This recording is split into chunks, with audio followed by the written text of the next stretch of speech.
আচলতে মই অলপ আচম্বিতে পালোহি কাৰণ মই ওলাই গৈছিলো তাৰপৰা দেখিছো যে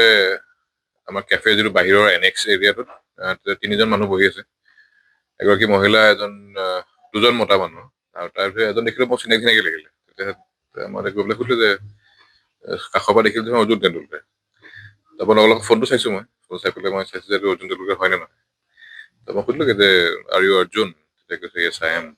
মই ক'লো যে we are honoured to have you ভাল লাগিছে আপুনি আহিছে সেইটো সময়ত তেওঁলোকে আমাৰ ইয়াতে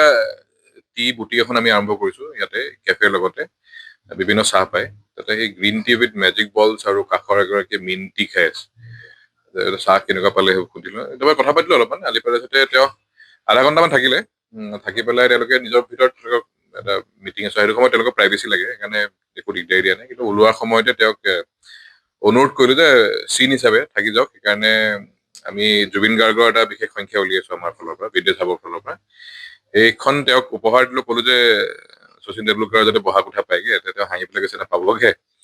আৰু লগতে ভূপেন হাজৰিকাৰ যিটো আমাৰ গেলেৰী আছে গেলেৰীত থিয় হৈ এখন ফটো তুলিলে সেই ফটোখনে আমাৰ চিন হিচাপে থাকি গ'ল তেওঁ যোৰহাটলৈ প্ৰথমবাৰ আহিছো বুলি কৈছে আৰু সেই সময়ত আচলতে গধূলি সময়ত তেওঁ এয়াৰপৰ্টৰ পৰা নামি ইয়ালৈ পোনে পোনে আহিছে ইয়াত হয়তো ৰাতিত আছেও ক'ৰবাত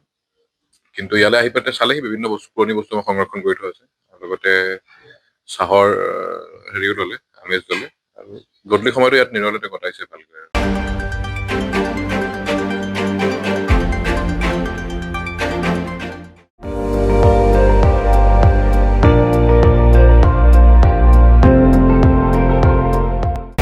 আপুনি চাই আছে ND24